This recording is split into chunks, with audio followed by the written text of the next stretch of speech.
안녕하세요. 얼마 전 알턴이가 시원하게 빠진 것처럼 속이 뻥 뚫리는 일이 생겨 사연을 보내봅니다. 저는 딸 하나를 키우는 평범한 주부예요. 흔히들 연애랑 결혼은 다른 거라고 하잖아요. 결혼은 현실이고 사랑만으로 할 수 없는 일이라고요. 사실 요즘 같은 시대에 정말 사랑만으로 결혼하는 사람이 어디 흔하겠습니까? 서로 조건 따질 게 참 많고 많죠.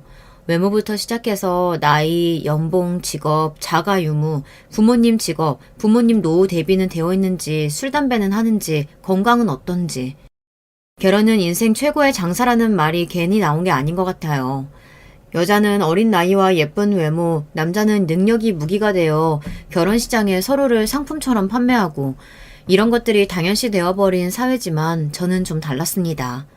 어렸을 적부터 내가 만약 결혼을 한다면 꼭 운명적인 상대와 영화 같은 사랑에 빠져 열정적인 연애를 한 후 사랑의 결실을 맺고 싶다는 생각을 해왔거든요. 아마 여자아이들이라면 어렸을 적에 공주와 왕자의 사랑 이야기를 보며 한 번쯤 그런 생각을 해봤을 겁니다. 백마탄 왕자님까지는 아니더라도 나도 언젠가는 저런 운명의 상대를 만나 행복한 결말을 맺겠지 하는 상상이요. 저와 남편의 만남은 그런 영화 같은 이야기까지는 아니더라도 제법 운명적이기는 했습니다. 적어도 제 생각에는 그래요. 저는 20대 초반에 작은 물류 공장에서 격리로 일했습니다. 시골에서 태어나 공부에도 딱히 재능이 없었고 상고를 졸업하고 아버지가 아시는 분이 운영하시는 공장에 낙하산으로 취업을 했어요. 낙하산이라고 해도 사실상 저를 제외한 모든 직원들이 40, 50대 아저씨들이었고 특별히 좋을 것도 없는 직장이었습니다. 말이 격리지 잡다한 업무는 다 처리하는 비서직이었어요. 사무실 청소며 비품 관리는 당연한 일이었고 나름대로 바쁘긴 했지만 눈꽃 뜰 새 없을 정도는 아니었습니다. 일은 한 달 정도만 하면 누구나 적응할 수 있을 정도로 간단했고 물류공장 특성상 사무실에 앉아있는 사람은 저 혼자뿐이었어요. 가끔 사장님이나 기사분들이 들렀다 가시긴 했지만 서류 업무는 거의 저 혼자 처리한다고 해도 무방할 정도였습니다. 그러니 당연히 매일매일이 따분할 수밖에 없었어요. 가끔 말동무가 되어주시는 분들도 다들 아버지 벌이었고 모두 저를 딸처럼 예뻐해 주시긴 했지만 어울려서 대화를 나눌 만한 또래가 아무도 없었습니다. 물론 또래와 어울리려고 일을 하는 건 아니지만요.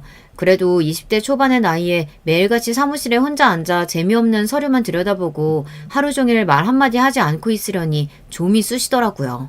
그러던 어느 날 저는 일하던 중 이상한 소리를 들었습니다. 아이 울음소리 같기도 하고 뭔가 미야오 미야오 하는 게 소리가 꼭 동물 소리 같더라고요. 주변에 동물을 키우는 것도 없었고 혼자 있는 사무실에서 그런 소리가 나니 뭔가 저도 모르게 소름이 돋아 자리에서 벌떡 일어났어요. 그 소리의 근원지를 찾기 전에는 일을 집중할 수가 없을 것 같았습니다. 설마 하니 귀신은 아니겠지만 저는 겁이 굉장히 많은 편이거든요. 소리가 나는 곳을 따라 걸어가 보니 물류 공장 뒤편의 공터에 작은 새끼 고양이가 있었어요. 온통 검은 털의 까만 고양이였습니다. 털도 더럽고 얼룩덜룩한 게 길고양이 같았어요. 어미가 아이를 이곳에 두고 간 건가 싶어 일단은 손대지 않고 보기만 했습니다. 어디서 주워들었던 건데 길고양이 새끼를 귀엽다고 막 만지면 어미가 사람 손을 탄 줄 알고 두고 간다고 하더라고요. 그렇지만 며칠이 지나도록 어미 고양이는 찾아오지 않았고 고양이가 울어대는 소리에 머리가 아플 지경이었습니다. 사장님이나 다른 기사님들도 다들 그 고양이에 대한 이야기를 한마디씩 꺼내셨습니다. 대부분 그냥 고양이도 아니고 온몸이 까만색 검은 고양이다 보니 부정탄다, 재수없다며 가져다 멀리 내다버리라는 말씀을 하셨어요. 옛날 어르신분들은 검은 고양이나 까마귀처럼 새까만 동물들이 불행을 가져온다는 미신을 믿으셨잖아요. 그렇지만 저는 도저히 그 작은 생명을 내다버릴 수가 없더라고요. 조금 심심하던 차이기도 했고요. 그렇게 저는 공장 뒷마당 공터에서 아기 고양이를 키우기 시작했습니다. 매일같이 밥도 챙겨주고 물도 챙겨주고 씻겨주다 보니 점점 정이 들더라고요. 이름은 네로로 지어주었어요. 아마 여러분들도 검은 고양이라고 하면 네로라는 이름이 먼저 생각나실 거예요. 유명한 노래가 있잖아요. 조금 뻔한 장명 센스였지만 그래도 저는 그 이름이 좋았습니다. 처음에는 무슨 검은 고양이를 키우냐며 질색하시던 기사님들도 시간이 지날수록 네로와 친해지게 되었어요. 하루 종일 혼자 사무실을 지키며 일하던 제게 네로는 아주 좋은 친구가 되었습니다. 매일 아침 출근길이 기다려질 정도였어요. 여름 감기는 개도 안 걸린다는데 저는 매 여름마다 지독한 감기를 앓고는 합니다. 그해 여름에도 마찬가지로 독한 감기에 걸렸었어요. 열이 너무 올라 눈앞이 흐려질 정도였는데 제 몸보다도 가장 걱정되었던 것이 내로였습니다. 공장 사람들이 내로를 예뻐해 주시기는 해도 밥이나 물은 전부 제가 도맡아 챙겨주고 있었거든요. 며칠 동안 끙끙 앓느라 공장에 출근도 하지 못했으니 그동안 쫄쫄 굶고 있을 내로가 너무 걱정되었어요. 그렇게 몸이 조금 괜찮아져 출근을 하자마자 내로부터 찾으러 갔습니다. 분명 며칠 동안 먹지 못해 쓰러져 있을 거라고 생각했는데 내로는 너무나 멀쩡해 보였어요. 공장 사람들에게 물어봤지만 그 누구도 밥을 따로 챙겨주지 않았다고 했습니다. 혼자서 길거리에 있는 벌레라도 잡아먹은 건가 싶었지만 네로는 어렸을 적부터 사람 손을 타서 그런지 밖에 나가노는 것보다는 사무실 안에서 낮잠을 자는 것을 더 좋아하는 아이였어요. 도대체 누가 네로의 밥을 챙겨줬나 싶어 일부러 그날도 밥을 챙기지 않았어요. 대신 하루 종일 뒤터를 힐끔힐끔 관찰하며 낯선 사람이 들어오나 경계심을 세우고 있었습니다. 그런데 점심시간쯤이 되자 건너편 건물에서 웬 젊은 남자가 나오더니 네로에게 참치캔 하나를 뜯어주는 겁니다. 물류 공장 뒤편에 있던 공터 반대편에는 카센터 창고가 있어요. 서로 어느 정도 거리도 있고 해서 지나다니면서 마주칠 정도는 아니라 한 번도 그 건물에 사람이 들락날락하는 것을 본 적이 없었습니다. 이때다 싶어 사무실에서 급하게 튀어나가 남자에게 말을 걸었어요. 남자는 몹시 놀라는 눈치였습니다. 아마 여러분께서도 대충 눈치채셨겠지만 그 남자가 지금의 남편이 맞습니다. 나름대로 운명적인 첫 만남 아닌가요? 남편은 카센터에서 일하는 직원이었어요. 오며 가며 흘핏 보기로는 카센터 직원들도 다들 수염이 덥수룩한 아저씨들이었는데 남편처럼 젊은 직원이 있는 줄은 몰랐습니다.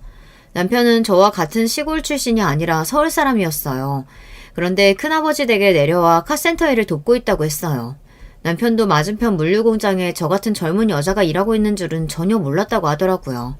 저희 둘은 그 일대에서 유일한 20대였고 자연스럽게 친해질 수밖에 없었습니다. 네로가 저희 둘을 이어준 큐피트였던 셈이죠.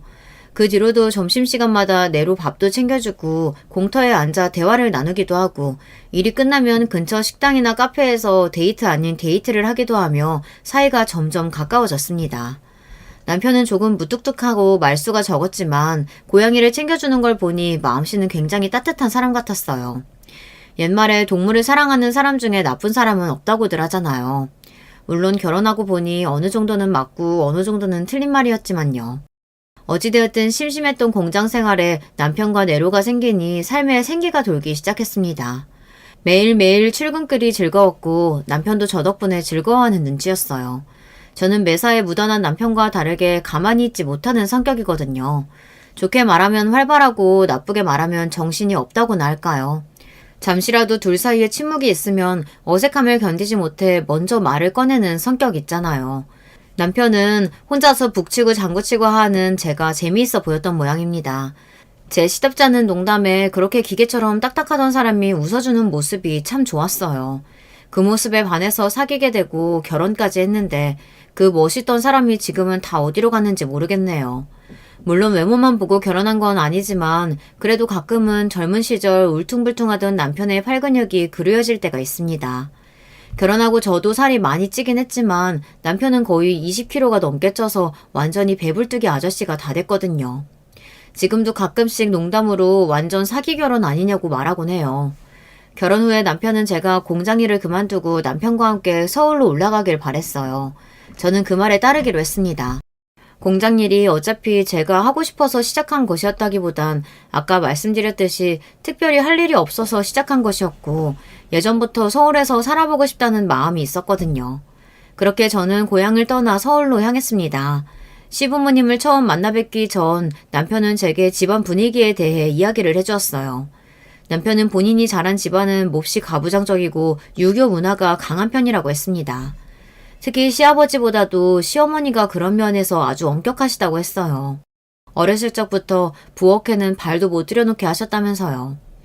여자와 남자의 역할이 엄격하게 구분되어 있고 남자는 바깥일, 여자는 집안일 하며 남편을 내조하는 것이 가장 큰 도리라고 말씀하시는 분이었습니다. 남편이 어렸을 적에는 1년에 제사를 10대 번 지냈었는데 지금은 명절 차례 2번, 돌아가신 시할아버님 기제사 1번, 이렇게 총 3번의 제사를 한다고 했어요. 남편은 장남이었고 남편 밑으로 남동생 1명, 여동생 1명이 있었는데 남편이 말하길 본인이 생각해도 여동생이 많이 차별받고 컸다고 하더라고요. 어렸을 적부터 지독한 차별과 시어머니의 남아 선호 사상에 지쳐 견디다 못해 성인이 되자마자 집을 나가 가족들과 인연을 끊고 산다고 했습니다. 도대체 어느 정도길래 가족들과 인연을 끊기까지 할 정도인지 궁금했어요. 이야기만 들어도 집안 분위기가 굉장히 딱딱해 보였고 잔뜩 긴장해 땀으로 손바닥이 축축히 젖을 정도였습니다. 적어도 연애를 하는 동안 제가 느낀 남편은 그렇게 가부장적이거나 성차별적인 생각을 하는 사람은 아니었는데 도대체 시어머니는 어떤 분이실까 하는 생각이 들었습니다. 저는 3남매 중에 장녀로 태어났고 위로 오빠 1명, 아래로 여동생 1명이 있었습니다. 저희 부모님께서는 저와 동생 그리고 오빠를 전혀 차별하지 않고 키우셨어요. 오빠가 아들이라고 해서 뭔가 특혜를 더 받거나 챙겨주시는 경우가 없었고 오히려 오빠에게는 항상 마진이 네가 양보해야지, 동생들을 잘 돌봐야지 하며 엄하게 구셨습니다. 어머니 세대면 몰라도 저희 세대에 남자라고 더 챙겨주고 여자라고 홀대받는 집안이라니 그런 건 정말 다 옛날 이야기라고만 생각했는데 남편의 이야기를 듣고 많이 놀랐어요. 솔직히 말하자면 그때 정신을 차리고 파혼을 선언했어야 했나 싶기도 합니다. 그때 남편을 따라 서울에 올라왔지만 않았어도 시골에서 적당한 사람 만나 이런 고생하지 않고 잘 살 수 있었을지도 모르겠어요. 하지만 과거로 돌아가고 싶지는 않습니다. 지금 저에게는 너무나 소중하고 천사 같은 딸이 있으니까요. 어찌되었든 저는 운명적인 사랑을 믿는 여자였고 당시만 해도 남편이 그런 운명의 상대라고 생각했어요. 결혼은 상대방의 조건을 따져서 하는 게 아니고 사랑 하나만으로 모든 걸 믿고 하는 거라고요. 참 순진한 생각이었죠. 지금도 어느 정도는 맞는 말이라고 생각하기는 합니다만 그래도 조금 더 신중했으면 어땠을까 하는 아쉬움은 아직도 남아있네요.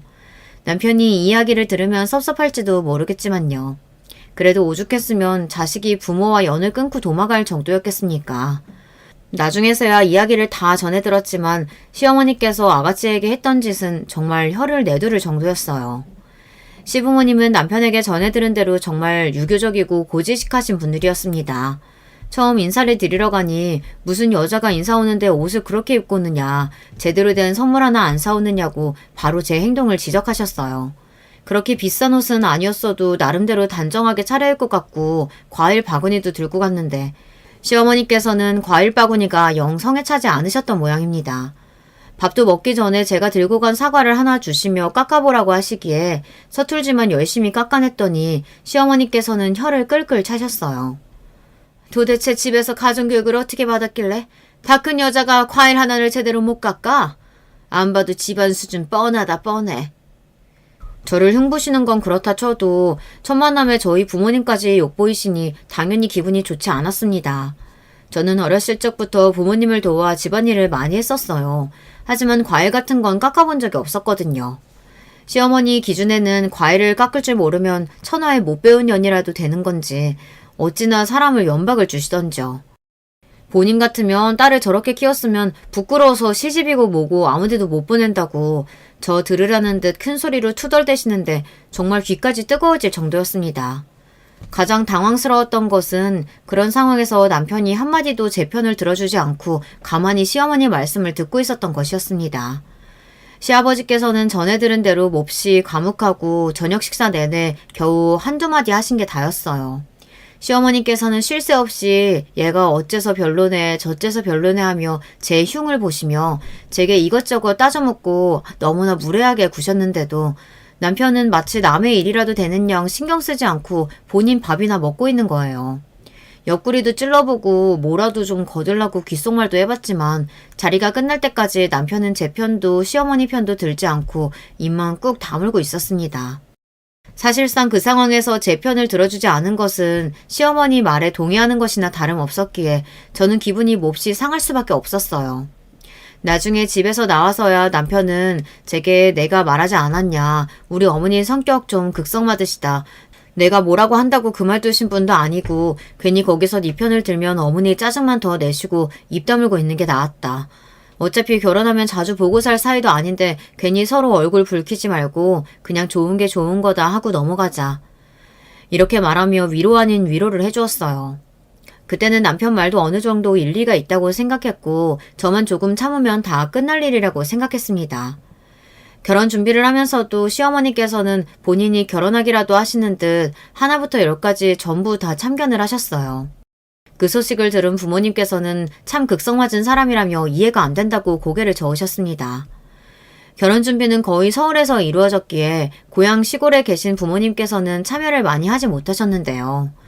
시어머니께서는 그것도 불만이셨는지 꼬투리를 잡지 못해 난리였습니다.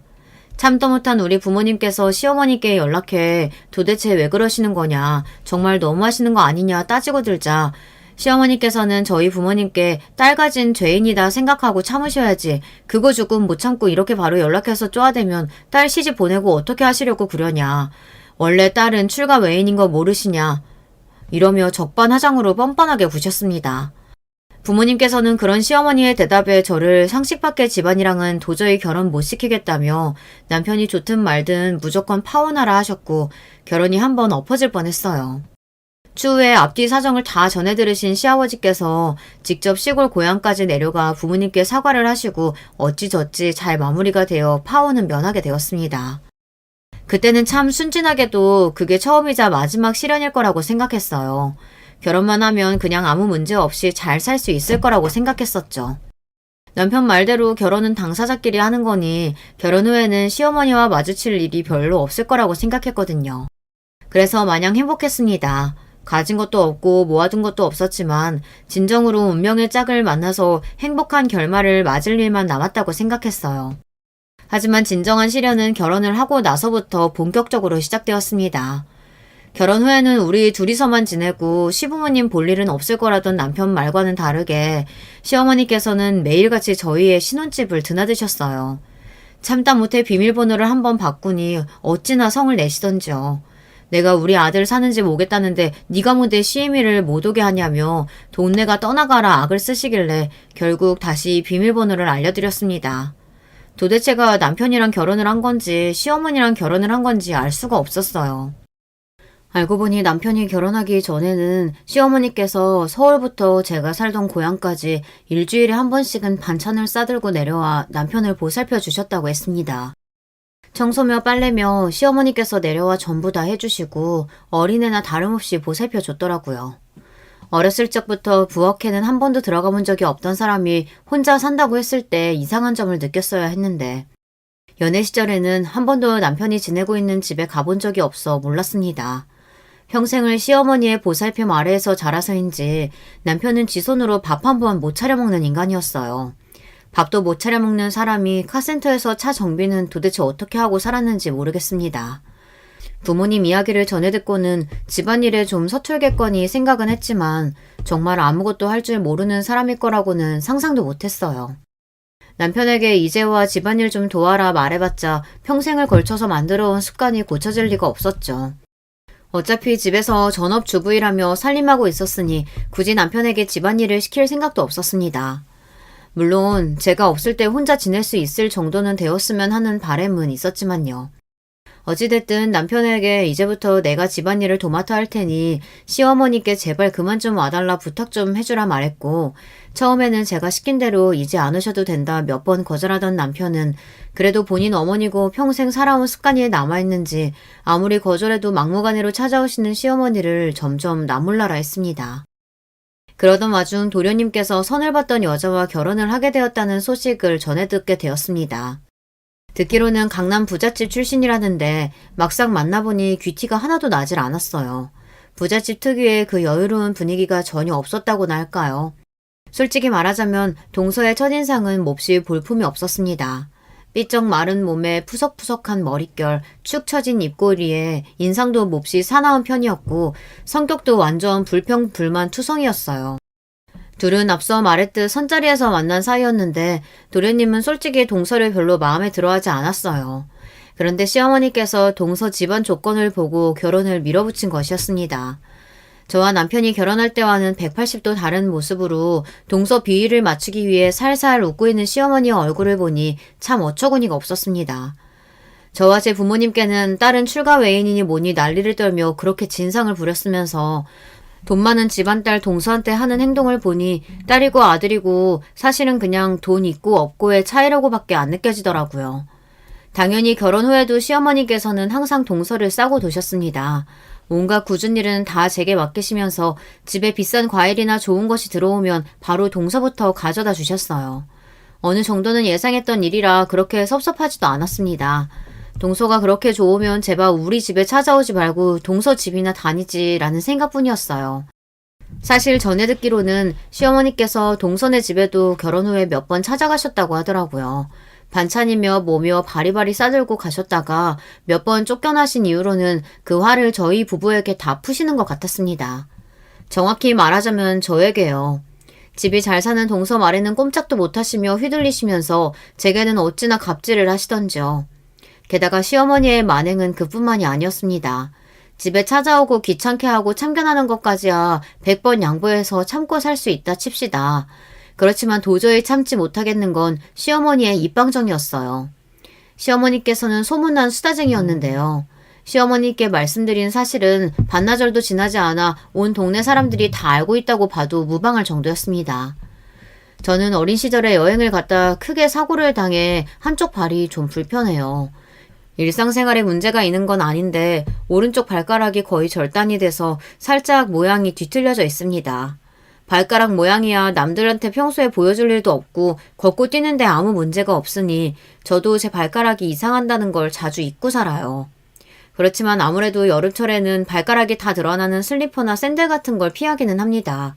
어찌되었든 남들과는 다른 모양이고 누군가가 물어볼 때마다 일일이 어렸을 적에 사고가 나서 그렇다 설명해주기도 번거롭고 조금 부끄럽기도 해서요. 보기 좋은 모양새는 아니니까요. 그런데 시어머니께서는 우연히 그 사실을 알게 된 이후 동네 아주머니들에게 우리 큰며느리가 발이 완전 병신이라고 말하고 다니셨다는 걸 전해 듣게 되었습니다. 본인이 봤는데 발가락 모양이 완전 뒤틀려서 깜짝 놀랐다느니 말도 안 되는 거짓말로 부풀려서 소문을 내고 다니셨더라고요. 저 스스로도 부끄러워서 한여름에도 운동화 신으며 감추고 다니는 사실인데 그걸 그렇게 아무렇지도 않게 남들에게 히히덕거리며 말하고 다니셨다는 게 너무 화가 났습니다. 게다가 일상생활에 아무런 문제도 없는데 저를 완전 저른바리처럼 묘사하고 다니셔서 시댁 옆집에 사시는 아주머니께서는 제가 장애를 가진 사람이라고 생각하셨대요. 저를 처음 만나보시고는 멀쩡하다며 놀라시더라고요. 시어머니께 도대체 왜 그렇게 말씀을 하고 다니시는 거냐, 불쾌하니 그만해주셨으면 좋겠다 말씀드리니 그게 뭐가 그렇게 불편해서 난리를 치는 거냐며 내가 없는 말 지어낸 것도 아니고 적반하장으로 화를 내셨습니다. 정말 수백 번 양보해서 제 얘기를 하고 다니는 것까지는 참을 인자생이며 참을 수 있었어요. 그렇지만 한 번은 정말 제대로 폭발했던 일이 있었습니다. 결혼 후 얼마 지나지 않아 저희 어머니께서 유방암 선고를 받고 투병을 하시게 되었어요. 그 사실을 처음 전해 들었을 때 어찌나 눈물이 쏟아지던지요. 고향 떠나 멀리서 지낸다는 이유로 자주 연락도 못 드리고 장녀로서 어머니를 잘 챙겨드리지도 못했던 것 같아 죄책감 뿐이었습니다. 남편에게 사정을 이야기하고 허락을 받아 한 달에 일주일 정도 고향에 내려가 어머니를 간병하기로 했어요. 어머니께서는 날이 갈수록 수척해졌지만 그래도 항암이 효과가 좋아 큰 문제 없이 수술을 진행하게 되었습니다. 시어머니께서는 제가 어머니를 간병하기 위해 고향을 왔다 갔다 한다는 사실을 아시고서는 불같이 화를 내셨어요. 딸은 출가 외인이라고 몇 번을 말해야 알겠냐. 집에 밥 챙겨주고 빨래해주고 청소할 사람이 있어야지 하루 이틀도 아니고 일주일씩이나 집을 비우는 게 말이 되냐. 겨우 이런 식으로 내조하려고 나보고 집 드나들지 말라고 그렇게 큰 소리를 뻥뻥 친 거냐면서요. 저는 그런 시어머니께 그럼 어머니가 다 죽어가시는데 집에서 남편 밥이나 차리면서 나 몰라라 하라는 거냐. 저는 도저히 그렇게는 못하겠다. 남편도 허락해준 걸 왜 시어머니께서 나서서 뭐라고 하시냐 따지고 들었고 시어머니께서는 얘가 어디서 윗사람에게 눈 똑바로 치켜뜨고 대드는 거냐며 기가 막혀 하셨습니다. 아무리 그래도 결혼을 했으면 남편을 먼저 돌봐야지 우리 아들 밥도 제대로 못 먹고 다니겠다며 안쓰러워 하시는데 남의 부모 암 걸린 건 아무렇지도 않고 본인 자식 꼴랑 일주일 동안 제 손으로 밥 차려 먹는 건 그렇게 안타깝다니 다시 생각해도 참 어이가 없네요. 어머니께서는 유방절제술을 받으셨고 천만다행으로 그 후 몸이 잘 회복되어 지금은 완치된 상태로 잘 지내고 계십니다. 보통 유방암 환자들은 유방 절제술을 받은 후 모양을 재건하는 성형수술을 받아요. 미용 목적이 아니라 갑작스레 유방이 사라지면 환자에게 정신적 충격이 크기 때문에 치료 목적으로 진행되는 과정입니다. 어머니께서도 수술을 받으셨고 시어머니께서는 그 사실을 전해 들으시고는 동네 아주머니들께 또 질 낮은 소리를 하고 다니셨어요.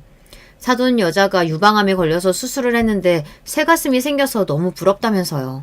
남편이 좋아하는 거 아닌가 몰라 하시며 깔깔 웃으시는데 정말 너무 화가 났습니다. 아무리 입이 싸도 그렇지 어떻게 생사를 오가는 수술을 하시고 겨우 회복하신 남의 어머니를 그렇게 사람들 앞에서 웃음거리로 만들 수 있나요? 그날은 결혼하고 처음으로 너무 화가 나서 어머니께 소리를 바락바락 지른 날이었습니다. 다시는 제 어머니 이야기 입 밖으로 꺼내지도 마시라. 한 번만 더 이런 일 생기면 시어머니고 뭐고 진짜 안 참겠다. 미친 사람처럼 소리를 지르니 그날 이후로 그 얘기는 일절 꺼내시지 않더라고요. 그러던 어느 날이었습니다. 갑작스레 시댁에서 연락이 왔는데 저녁에 밥을 먹으러 오라고 하셨어요. 아무 날도 아닌데 갑자기 웬 식사인가 싶었는데 알고 보니 집 나가서 연락 안 하고 산다던 아가씨가 돌아왔다고 했습니다. 엄밀히 말하자면 돌아온 건 아니고 우연한 기회로 연락이 닿았다고 했어요. 세상 참 좁다지만 이런 인연이 다 있구나 싶었습니다. 글쎄 동서와 아가씨가 같은 직장에서 일하던 동료였던 겁니다. 동서를 데리러 갔던 도련님이 회사의 로비에서 우연히 아가씨와 마주쳐서 이런 식사 자리가 마련된 것이었어요. 이야기로만 전해 듣던 아가씨는 생각보다 더 집안 사람들과 사이가 좋지 않아 보였어요. 넌 오랜만에 와서 인사한다는 애가 표정이 그게 뭐니? 여자애가 그래서 어디 시집이나 제대로 가겠어? 시어머니께서는 쉴 새 없이 아가씨에게 잔소리를 쏟아내셨고 아가씨의 표정은 점점 더 어두워져 갔어요. 결국 밥을 몇 숟갈 뜨던 아가씨는 쾅소리 나게 수저를 내려놓고 한숨을 내쉬었습니다. 내가 이럴 줄 알고 안 오려고 했어. 오빠가 하도 오라고 날려서 왔는데 엄마는 어떻게 이렇게 변한 게 하나도 없어? 아니, 변할 리가 없지. 내가 괜한 기대를 했나 보다. 그냥 딸 없는 셈 치고 앞으로도 이렇게 살자 우리. 다시는 연락하지 마. 그렇게 아가씨는 자리를 박차고 일어나 나가버렸고 자리는 엉망이 되었어요. 아가씨는 동서와 같이 평범한 회사에서 일하고 있었지만 사실 줄곧 그림을 그리고 싶어 했다고 해요. 어릴 적부터 그림에 재능이 있었고 항상 대회에 나가서 상을 타올 정도였지만 시어머니께서 격하게 반대하시는 바람에 결국 위대에 진학을 하지 못했다고 하더라고요. 여자는 자고로 많이 배워봤자 아무 쓸모가 없다면서요. 남편과 도련님은 배우고 싶다는 것이 있으면 아무리 비싼 것이라도 다 학원에 등록해주고 있는 힘껏 지원해주셨던 것과는 정반대의 행동이었습니다. 남편과 도련님이 크는 내내 부엌 한번 들여다보지 않았을 때 아가씨께서는 어린 나이부터 시어머니를 도와 집안일을 다 했어요. 답은 뻔히 정해져 있죠. 남편이란 사람이 제가 어렸을 적에 이랬다며 아무렇지도 않게 이런 이야기를 해오더라고요. 참 기가 찼습니다. 장남이 되어서 동생들을 잘 돌보지 못한 것을 부끄러워하지는 못할 망정 너댓 살이나 어린 동생들에게 본인 밥을 차리게 하고 본인 방 청소를 하게 한 것을 전혀 부끄럽게 여기지 않더라고요. 그런 걸 부끄러워할 사람이었으면 애초에 자기 손으로 밥을 차려 먹었겠지만 말입니다. 모든 이야기를 다 전해들은 건 아니지만 아가씨가 어떤 환경에서 코았을지 모든 것이 뻔하게 그려졌어요. 매사에 오빠들에게 뒤처져 집안에서는 항상 뒷전, 그러면서 굳은 일은 전부 다 본인 차지. 지금에 와서 제가 이 집안에서 맡고 있는 역할과 크게 다를 바가 없었습니다. 저라도 그런 환경에서는 도저히 견디지 못했을 것 같아요. 아무리 부모 자식 간의 인연은 쉽게 끊어지지 않는다지만 아가씨라고 그 어린 나이에 부모 품을 떠나는 게 쉬운 일은 아니었겠죠. 그 긴 세월 동안 얼마나 가슴에 맺힌 한이 많았으면 그렇게 인연을 끊어버렸겠어요. 낳아주고 길러줬다고 다가 아니지 않습니까? 다들 본인도 모르게 어렸을 적에 받은 상처를 평생 안고 살아가는 법인데 저는 아가씨의 심정이 충분히 이해가 됐습니다. 그 뒤로도 정말 서러운 일들이 많았지만 지금 가장 생각나는 건 제가 임신했을 때예요. 입덧 안 하고 지나가는 사람들도 있다지만 저는 정말 입덧이 심했어요. 음식 냄새만 맡아도 구역질이 올라올 정도였으니까요. 그런 제게 남편은 매일같이 아침을 차려주기를 요구했어요. 그때만큼은 정말 남편이 왜 남의 편인지 알겠더라고요. 본인 아이를 뱃속에 품은 여자가 음식 냄새도 못 맡아 힘들어하는데 어떻게 해서든지 아침만은 꼭 처먹어야겠는지. 그렇다고 시어머니를 불러 아침을 차려달라 할 수도 없으니 구역질을 참아가며 아침을 차려주긴 했습니다. 그런 제게 남편은 입덧이 그렇게 심하냐, 남들도 다 아는 임신인데 왜 너만 그렇게 증상이 심하냐, 속 편한 소리나 해대고 있고 정말 다시 생각해도 열불이 차오르네요. 예쁜 딸이 태어난 후로 그래도 일상에 조금이나마 행복이 찾아왔습니다. 아이가 방긋방긋 웃는 얼굴만 봐도 힘이 났어요. 남편은 당연히 산후조리고 뭐고 아는 게 아무것도 없었고 아이를 낳고도 평소처럼 제가 집안일을 하기를 바랬습니다. 연애할 때는 그저 조금 무뚝뚝하고 무신경하다고 생각했던 것이 결혼하고 좀 살아보고 나니 정말 최악이더라고요. 한번 대판 싸우고 난 뒤로 그나마 조금 육아를 도와주기는 했습니다만 사실상 육아며 집안일이며 전부 제 차지였어요. 아이는 너무 예뻤지만 몸은 많이 고됐습니다. 그러던 중 기제사 날이 돌아왔어요. 결혼한 후부터 명절이며 시할아버님 기제사까지 1년에 3번씩 꼬박꼬박 제사를 했고 그때마다 시댁에 가면 시어머니는 몸이 안 좋으시다며 하는 둥 마는 둥 동서는 바쁘다며 저녁쯤에 시댁을 찾아왔기에 사실상 거의 다 제 몫이었습니다. 그렇지만 이번 제사는 도저히 저 혼자서 할 수 없을 것 같았어요. 아이를 낳은 지 100일도 채 지내지 않았고 몸도 멀쩡하지 않은데 아이 돌보랴 제사 음식하랴 생각만 해도 끔찍했습니다. 어머님, 다름이 아니라 이번 제사 말인데요. 아시다시피 제가 애 낳은 지 얼마 안 됐잖아요. 몸 상태도 아직 안 돌아왔고 좀 쉬고 싶어서요. 뭐야? 나 때는 애 낳고 바로 밭 나가서 일하고 그랬어. 이게 어디서 엄살이야, 엄살은? 시어머니의 반응은 정확히 예상대로였습니다. 더 이상 상대할 힘도 없어 바로 동서에게 전화를 했어요. 동서, 잘 지내? 다름이 아니고 이번 제사는 좀 일찍 와서 같이 준비했으면 해서. 동서도 알다시피 내가 애 낳은 지 얼마 안 됐잖아. 몸이 예전 같지가 않네. 네? 저보고 제사 음식을 하라고요? 참나 어이가 없어서. 그냥 아줌마 쓰면 되잖아요. 아, 돈 없으시지? 제가 돈 내드릴 테니까 아줌마 불러서 하세요. 동서는 그렇게 전화를 끊어버렸고 참 기가 찼어요. 아무리 집 잘 산다고 한들 이건 너무 예의가 없는 거 아닌가 싶었습니다. 그래도 좋게 좋게 참고 어떻게든 제사에 참여해보려고 했는데 도저히 참을 수 없는 수준이었어요. 결국 저는 시아버지께 전화를 드렸습니다. 시아버지께서는 원체 무뚝뚝하시고 여자들 일에는 관심이 없으셔서 결혼하고 몇 년 동안 전화를 드려본 적이 손에 꼽을 정도였어요. 그런 시아버지께 이번 제사는 도저히 참여 못하겠다. 몸이 너무 안 좋다. 힘들다. 그동안의 일들을 쏟아내듯 모두 말씀드리니 가만히 듣고 계시던 시아버지께서는 알겠다며 이번 제사는 오지 말고 집에서 쉬라고 하셨습니다. 제가 집에서 쉬면 제사는 어떻게 되는 거지 조금 걱정이 되긴 했지만 그렇다고 제사에 갈 마음은 전혀 없어서 결국 남편만 보내게 되었어요.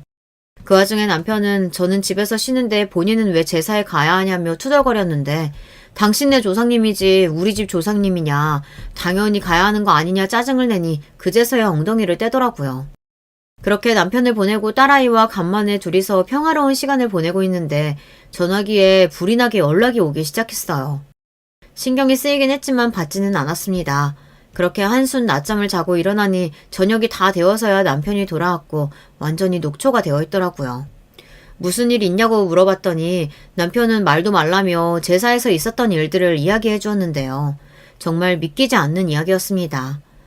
남편이 시댁에 도착하니 시어머니께서는 왜 혼자 왔냐며 설마 진짜 같이 안 온 거냐 물어오셨다고 합니다. 그때 시아버지께서 본인이 쉬라고 하셨다. 애 낳은 지 얼마 되지도 않았고 몸도 안 좋다고 해서 그러라고 했다 말씀해 주셨고 시어머니께서는 불만이 가득한 얼굴이었지만 시아버지가 그렇게 하라고 하셨다니 한마디 말도 못하고 뒤로 저에게 전화만 불이 나게 하셨던 것이었어요. 그럼 이 많은 제사 음식은 누가 다 해요? 나 손목도 아프고 허리도 아파서 오래 앉아있지도 못하는데. 작은 애네 불러서 같이 하면 되잖아. 그동안 작은 애가 제사 와서 한 게 뭐가 있어? 걔네 바쁜 거 몰라요? 매번 저녁 시간 다 돼서 오잖아. 오늘도 그러겠다고 할 게 뻔한데. 아휴, 내 팔자야. 시어머니께서는 투덜투덜대며 혼자서 제사 준비를 시작하셨고 아무래도 혼자 하기는 무리라고 생각하셨는지 결국 동서에게 전화를 하셨다고 해요. 예, 네 형님이 오늘 몸이 안 좋아서 제사에 못 온단다. 지금 네가 와가지고 나랑 같이 제사 음식 좀 해야겠다. 네? 아니 제가 분명 돈 주겠다고 아줌마 쓰라고 했는데 아줌마 안 부르셨어요? 제사 음식은 정성으로 하는 건데 무슨 아줌마는 아줌마야. 잔말 말고 지금 당장 와라. 저 지금 못 가요. 바빠요. 그럼 저녁에 갈 때 음식 좀 사갈게요. 됐죠? 아니, 얘가 지금 장난하는 것도 아니고 내가 너 좀 이뻐했다고 이렇게까지 경우 없이 굴어도 되는 거니? 지금 안 오면 한 소리 들을 줄 알아. 못 간다니까요. 그렇게 정성 중요하시면 어머니 혼자 하세요. 그렇게 동서는 전화를 끊어버렸고 시어머니께서는 몹시 역정을 내셨다고 해요. 한참을 고민하시던 어머니께서는 누군가에게 연락을 거셨는데 바로 아가씨였습니다. 당연히 아가씨는 처음엔 전화를 받지 않았지만 시어머니께서 하도 끈질기게 전화를 거니 결국 통화가 되었다고 하는데요. 시어머니께서는 오늘이 네 할아버지 제사인데 너 이런 식으로 조상님 무시하고 그러면 천벌 받는다. 아무리 네가 우리가 싫어도 부모 자식 연은 그렇게 쉽게 끊을 수 있는 게 아니다. 귀가 따가울 정도로 욕을 해대서 결국 아가씨께서 제사를 도와주러 오셨다고 하더라고요. 어렸을 적부터 시어머니 밑에서 구박받으며 제사를 수도 없이 도와서 그런지 아가씨는 완전히 제사 음식의 달인이라고 했어요.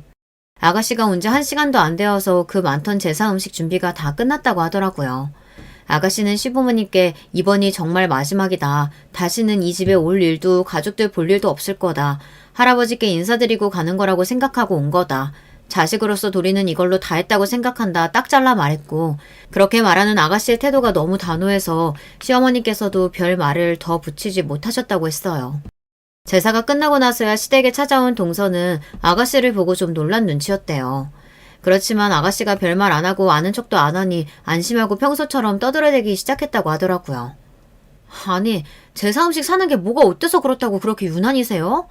요즘 세상에 하나부터 열까지 직접 하는 집 별로 없어요. 돈이 그렇게 아까우세요? 제가 돈 드린다고 했잖아요.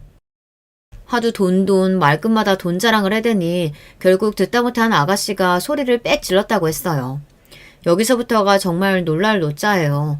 남편에게 이야기를 전해 듣는 내내 입이 안 다물어질 정도였습니다. 알고 보니 동서가 회사에서 따돌림을 당하고 있다고 하더라고요. 동서 성격이 워낙 모나고 이성한 구석이 많아서 사회생활하기 힘들 것 같긴 했었는데 그래도 밖에서는 안 그러겠지 싶었건만 안에서 새는 물 밖에서도 샌다고 남들에게도 똑같았던 모양이었습니다. 입만 열면 잘난 척에 돈 얘기에 남 무시하고 까내리고 뒷말이란 뒷말은 다 옮기고 다니니 하나둘 동서를 피하게 되고 점차 사무실 사람들 전부 동서를 싫어하게 됐다고 하더라고요.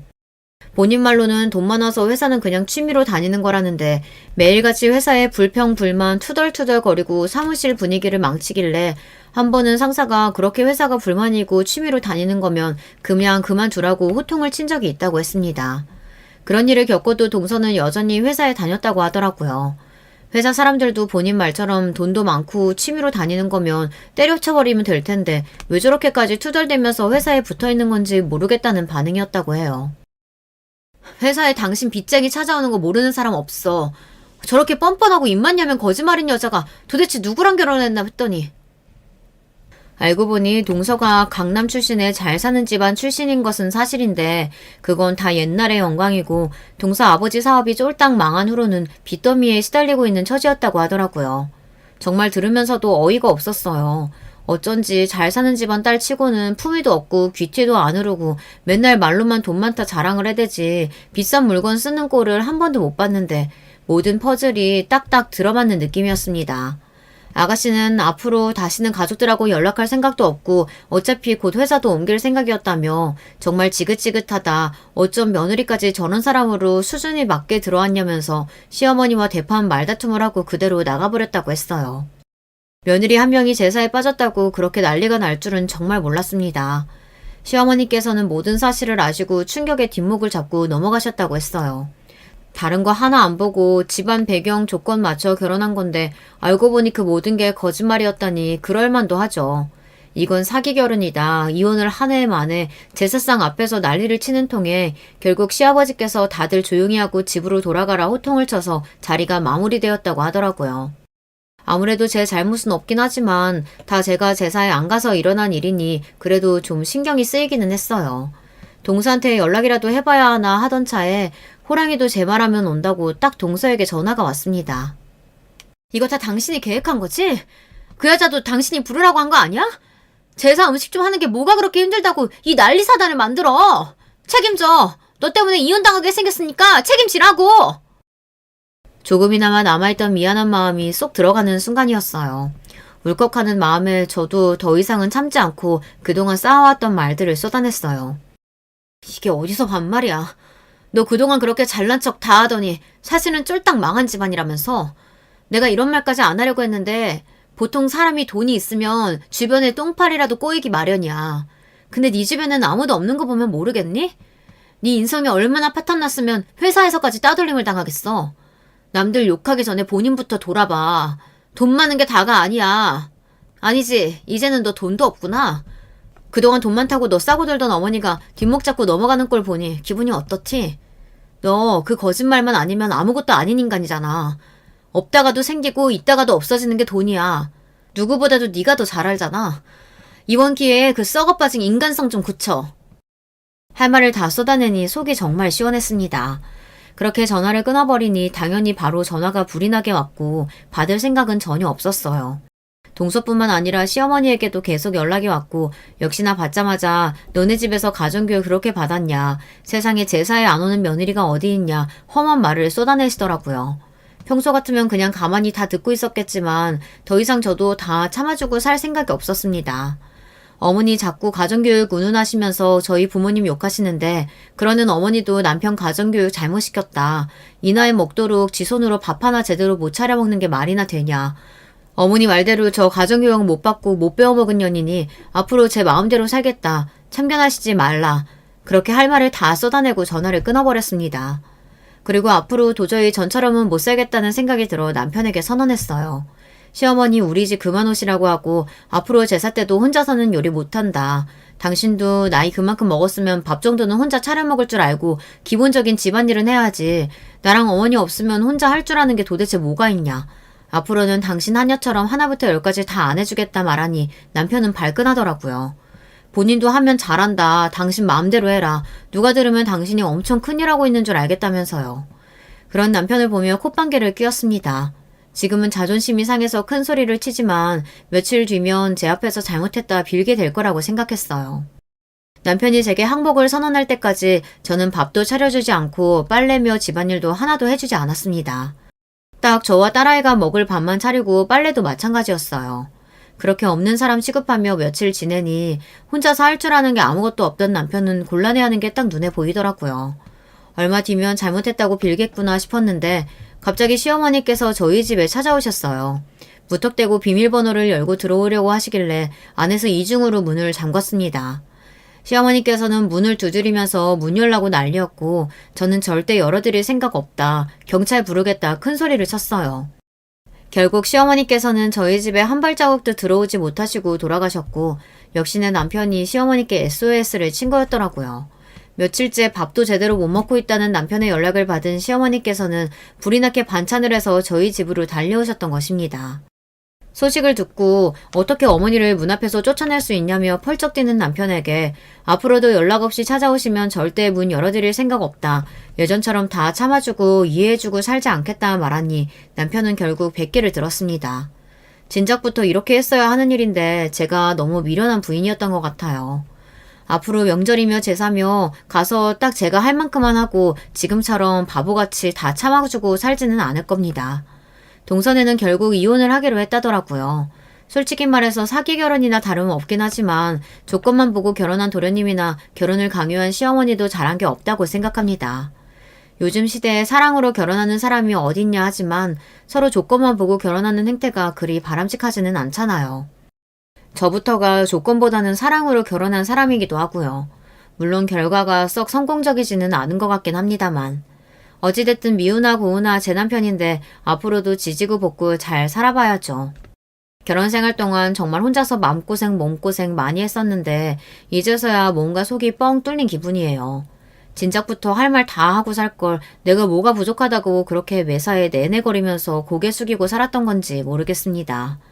물론 앞으로도 남편이 속을 썩이기도 하고 시댁과도 갈등이 생길 수 있겠지만 저 스스로의 마음가짐이 이전과는 완전히 달라졌으니까요. 앞으로 자라날 제 딸아이를 위해서라도 매사에 조금 더 현명하게 대처할 수 있는 엄마이자 부인 그리고 며느리가 되고자 합니다. 여기까지 제 긴 사연 들어주셔서 감사합니다. 다들 좋은 하루 되시길 바랄게요. 여러분, 두 번째 사연 시작하기 전에 좋아요, 구독 꼭 눌러주실 거죠? 그럼 두 번째 사연 바로 시작합니다. 안녕하세요. 어느 때부턴가 유튜브에서 이런 사연 채널을 찾아 들으시는 분들이 많더라고요. 저희 엄마를 비롯해서 비슷한 연령대 분들이 꽤 들으시던데 저도 몇 번 들어봤어요. 그러다가 사연을 어쩌다가 보낼 생각을 했는진 모르겠지만 어쨌든 이렇게 적어보내는 게 뭔가 재밌네요. 바쁜 일상을 쪼개고 쪼개어 며칠 걸려 쓴 내용이긴 하지만 알아서 각색 잘 해주시리라 믿어봅니다. 덤덤하게 시작은 했지만 사실 그간의 제 인생은 정말 사연이라는 표현에 딱 맞아떨어지는 엄청난 날들이었어요. 하지만 이게 말이에요. 잠깐이라도 자기 자신을 동정하게 된다면 그 흐름이 엄청 무서운 것 같아요. 파도 물살 타듯 빨려 들어가서 자꾸 자기를 동정하고 불쌍하다고 생각하게 되거든요. 그것만큼 비참한 게 없고 그 늪에 빠지면 다시 나오기 힘들기 때문에 정신 똑바로 차려야 한답니다. 제 경우엔 정말 매번 냉수마차를 맨정신에 맨살에 부대 끼듯 아주 모질게 해대는 사람이 있었거든요. 지금도 마치 어제 일처럼 새롭게 증오심이 끌어오르게 만드는 사람이지만 웬만하면 털어내고 싶어요. 그 사람은 다름 아닌 제 시어머니 김순자 씨예요. 비록 가명이지만 이렇게 이름으로 표현하고 싶은 이유는 정말이지 도저히 어머니라는 명칭조차 붙이고 싶지 않은 사람이기 때문에 인간이 어쩜 저렇게 악랄하고 못됐을까 싶어요. 왜 그렇게 집에 돈이 없대냐? 아니, 돈 1, 2천도 없는 집이 어디 있어? 아무리 우리 정민이가 장가를 가긴 해야 한다만 어째 그렇게들 살았대? 엄마 뭐 하시냐? 아버지는? 이때 저는 좀 말하기 껄끄러웠던 게 연애할 때도 저를 싫어하시는 게 티가 났지만 결혼 앞두고 정말 너무 노골적으로 불만을 나타내시는 거예요. 남편이 그나마 막아준답시고 뭐라 말을 하긴 했어요. 엄마, 내가 유진이 아버님 일찍 하늘나라 가셨다고 미리 말씀드렸잖아요. 그걸 왜 물어봐요 진짜. 사람이 눈치가 없어 정말. 이땐 말이에요. 참 슬픈 얘기지만 그나마 남편이 저를 참 좋아했던 때인가 봐요. 결혼하고 싶어서 애가 탈 때니까 이렇게 편을 들었었나 싶더라고요. 하여간 어머니 앞에서 저를 감싸면서 그게 더 어머니에게 미움을 사는 일인지도 모르고 미련하게 편을 들었더랬죠. 어머니는 그때 일단 아들 앞에서 참는 듯 했지만 결혼 후에는 정말 끝도 없이 뭐라고 하시더군요. 심지어 저는 결혼하고서 2년 정도는 시댁에서 함께 살았어요. 어머니가 미리 살림 가르치기 전에는 절대 집 못 사준다고 하셨거든요. 우리 집 말이야, 보통 집이 아니야. 내가 힘들게 일궈 온 집이라고. 근데 어중간하게 여자 잘못 들어와가지고 사고치면 답 없어. 집 사주는 게 무슨 남의 집 개 이름도 아니고 지도 갖고 온 거 얼마 없으면서 냉큼 남자 돈을 바래. 그런 건 안 되지. 안 될 일이야. 하나부터 열까지 내가 아주 다 가르쳐가지고 내보낼 거야. 그렇게 어머니랑 살던 2년간 정말 죽을 맛이었어요. 이건 과장도 못도 아니었습니다. 신우이는 결혼한 지 좀 됐는데 왜 그렇게 자기 남편이랑 싸워대는 건지 툭하면 자기 애들을 끌고 친정에 와서 자는 거예요. 그러면 어머니는 아주 당연한 듯 저한테 밥 준비를 시키셨어요. 보통의 시어머니들이 다 그렇듯 저한테 반말이며 막말을 마구 해대면서 말이죠. 야, 가서 밥 좀 안 쳐라. 마트 가서 장도 보고. 야, 거기 물 떨어지잖아. 얼른 행주로 닦아 얼른. 어머니는 정말 머리끝부터 발끝까지 저를 너무나 함부로 대하는 게 절로 느껴졌어요. 시키는 것도 한 번에 막 4-5가지를 시켜댔고 그중에 하나라도 제가 빠뜨리면 멍청하다면서 쭝을 대시더군요. 아니 일머리도 없고 멍청하고 대체 어디다 써먹냐? 아이 하여간 며느리라고 이런 걸 얻었으니 내 아들이 가서 주워온 걸 내가 누구한테 한탄을 해 진짜. 아이고 내 팔자야. 어머니의 이런 말투는 제 가슴에 상처는 둘째치고 정말 피가 철철 흐르게 만들더군요. 어쩜 그렇게 말씀을 모질게 해대시던지 게다가 시누이도 정말 만만치 않게 독한 인간이었어요. 제가 돈 없이 시집왔다는 걸 두고 그렇게 물고 늘어지며 은근히 까대는 거예요. 아니 우리 정민이 대단하지? 내 동생이지만 얘가 여간 잘난 애가 아니야. 옳게는 그거 확실히 알아야 돼. 진짜 복도 없지. 정민이가 장가를 이렇게 갔으니까 철민이라도 제대로 된 곳에 장가 보내야 돼. 아들 둘 다 가난한 집에 장모복 없는 곳에 보내기는 좀 그렇잖아. 너무 얄밉고 얄미운 게 저를 저격하는 말을 해놓고선 꼭 딴 데를 보더라고요. 그리고 잽싸게 화제를 돌려버려요. 우와, 엄마, 그게 뭐야? 게장이야? 나 먹을래. 좀 줘봐. 밥 없어? 제가 째려볼 틈도 주지 않고 그렇게 화제를 쓱 바꿔버리는 게 제 시누이였어요. 그리고 얼마나 자기 친정에 자주 들락거리는지 일주일에 3번씩은 왔던 것 같아요. 신우 남편은 그런 모양새가 싫었던지 다행히 처가댁에 자주 오지 않더라고요. 이 집에 오는 건 신우랑 신우네 애들뿐이었고요. 신우는 저를 이 집에서 쓰는 도우미로 생각하는지 자기 애들 목욕까지 시키더라고요. 있잖아, 올케. 우리 윤서, 윤우가 내가 씻겨주는 것보다 올케가 씻겨주는 게 더 좋은가 봐. 애들 싹 씻겨서 내보내주면 내가 머리 말려줄게. 아까 내가 밥 먹다 말한 거 생각나지? 나 엊그저께 애들이랑 썰매장에서 완전 대짜로 미끄러졌잖아. 진짜 너무 아파 죽겠어. 저도 참 뭐가 그렇게 꿀릴 게 있다고 시댁에 같이 살면서 시누이가 시키는 걸 다 하고 있었을까요? 그런 중에 남편은 신혼인데도 맨날 늦어서 집에 새벽에 들어왔고요. 늘 늦지막히 방문을 열고는 늦어서 미안하단 소리를 했어요. 갈수록 저는 남편과의 생활이 조금도 없는 게 너무 숨막히고 힘들더군요. 이런 불만을 몇 번이나 토로했고 남편도 자기 딴에는 맞춰주려고 했었는데요. 그래도 곳에 자기 엄마와 누나가 뭐라고 해대는 소리를 듣고 쏠랑 넘어가는 거예요. 제가 그걸 어떻게 눈치챘냐면 어머니가 안방에서 숨죽여 통화하는 소리를 들었거든요. 뭐? 아이고 웃기고 앉았다 별소리를 다 듣네 내가 이 나이에 며느리 눈치 보고 살아야겠냐? 너 말이야 정민아, 너 귀한 아들이야. 왜 그렇게 잡혀 살아? 네가 뭐가 모자란데, 어? 이때 순간적으로 뜨끔하면서 누가 봐도 제 얘긴지 알겠더라고요. 그러고서 저는 슬쩍 밖으로 나가 산책을 했는데 그러고 잠깐 후에 돌아오니 어머니는 아주 날카롭게 따지시는 거예요. 어디 갔다 오냐? 젊은 애가 뭐 그렇게 밖에 볼 일이 있어? 집에 할 일이 얼마나 산더미처럼 많은데. 가서 얼른 빨래 걷어와. 좀 이따가 혜진이랑 윤서, 윤우 밥 먹으러 올 거야. 이런 생활들이 계속되니까 기절하겠더라고요. 툭하면 신우네 애들 들이닥쳐서 밥 먹어대고 간식 먹고 밤에는 신우가 저한테 애들 씻기는 것까지 시켜서 재우고 가고 저는 새벽에야 남편 얼굴 보고 겨우 잠들려 치면 어머니는 저부터 건드려가며 깨워요. 곧 죽어도 옆에서 코 골고 있는 자기 아들은 건드리지 않습니다. 그때 어머니가 정말 고질적으로 맨날 해대는 소리가 있었으니 저는 아직도 그 말이 제 골을 울릴 정도로 선명해서 아주 이골이 나요. 네가 뭐가 힘드냐? 우리 아들이 훨씬 고생하고 있지. 잔말 말고 빨리 나와. 이 말에 온갖 울상 죽을 상 다 하면서 진짜 저 밑에서부터 끓어오르는 울음을 억지로 참아가며 겨우겨우 밖으로 나왔던 게 생각나요. 어머닌 말이에요. 심지어 제가 아플 때도 절대 쉴 틈을 주지 않아요. 이거 무슨 60년대 말도 아니고 신파 드라마에 나오는 옛날 며느리들 얘기 같지 않나요? 가끔 친정엄마랑 통화할라 치면 어머니는 매섭게 생긴 눈으로 계속 쏘아보며 무슨 말을 하는지 아주 노골적으로 엿듣더라고요.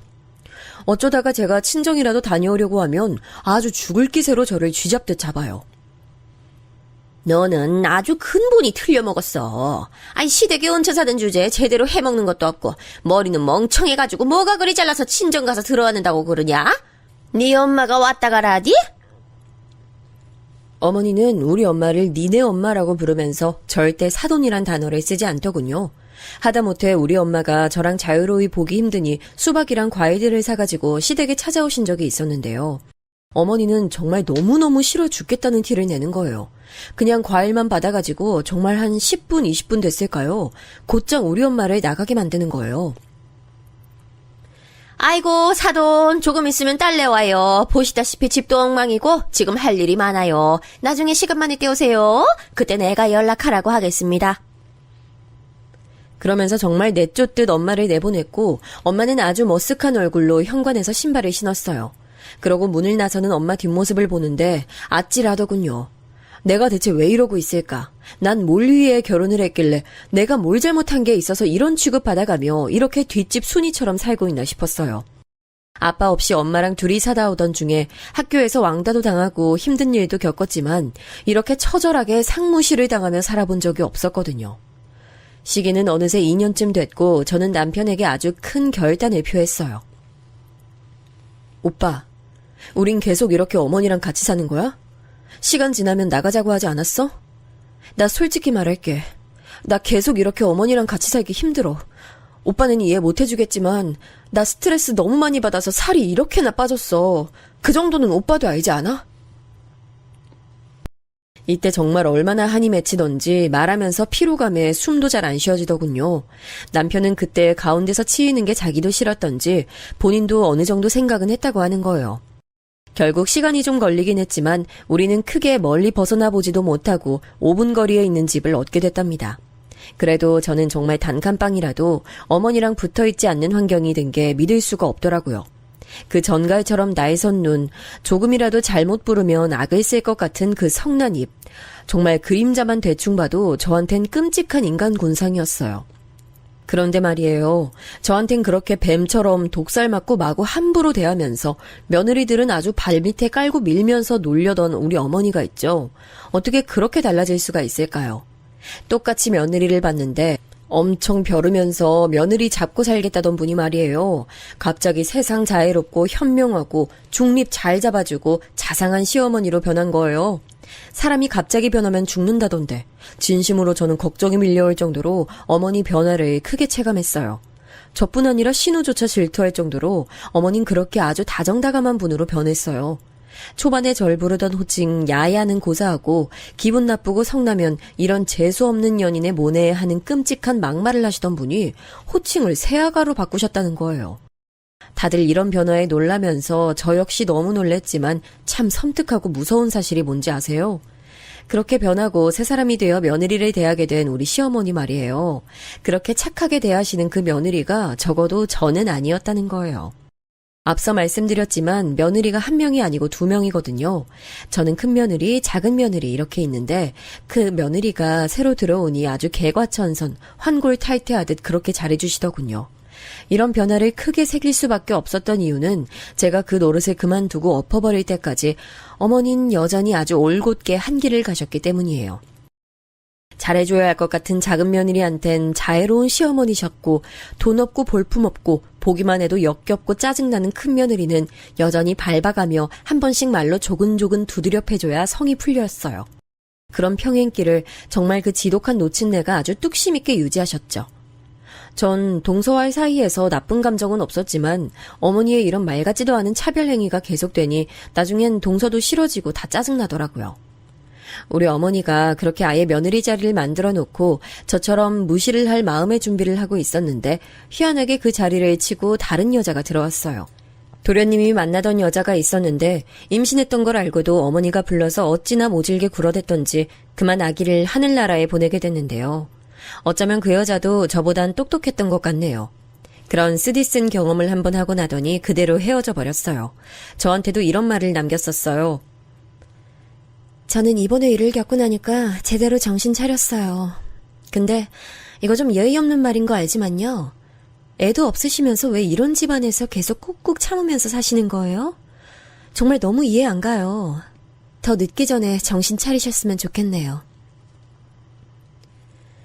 이러고 사라져버린 도련님의 전 여친. 그런데 그러고 정말 안 돼요. 맨날 그렇게 꼿꼿하게 자기 아들만 귀한 줄 아는 우리 어머님 앞에요. 새로운 며느리감이 나타난 거예요. 어머니 입장에서 절대 찬성할 수 없고 저 멀리 내쫓아버릴 조건의 며느리였어요. 연상이었고 키도 크고 어머니 말론 독하게 생긴 외모였고요. 그런데 아마 가장 용납할 수 없는 건 돌싱녀였다는 거예요. 다행히 자식은 없지만 일찍이 결혼했고 이혼한 지 시간이 많이 지났다더군요. 하여간 어머니가 도저히 용납할 수 있는 내용이 아니었는데도 어머니는 곧장 그 며느리를 품에 안고 쓰다듬게 되시더군요. 이유는 딱 하나밖에 없었어요. 바로 돈. 어머니가 그렇게 미쳐서 환장하는 돈 말이에요. 아주 동서 들어오고 나서 저한테 얼마나 자랑을 하는지 들으라는 듯 말하시더군요. 그 집 사돈이 아주 젠틀해. 돈도 많이 쓰고. 그런 집을 내가 언제 만나보겠어. 우리 철민이도 그댁 친척한테 취업했잖아. 하여간 아주 장가 잘 갔어. 작은 애가 얼마나 선물을 갖다 주는지 몰라. 하여간 내가 그동안은 며느리가 있는 건지 죽은 건지 하고 살았는데 이제 사 제대로 들인 느낌이 난다. 너는 좀 머리가 있으면 느끼는 게 있어라. 어? 이런 소리를 정말 매번 전화해서 해댔고 노골적으로 우리 둘이 같이 있는 자리에서도 차별을 내댔어요.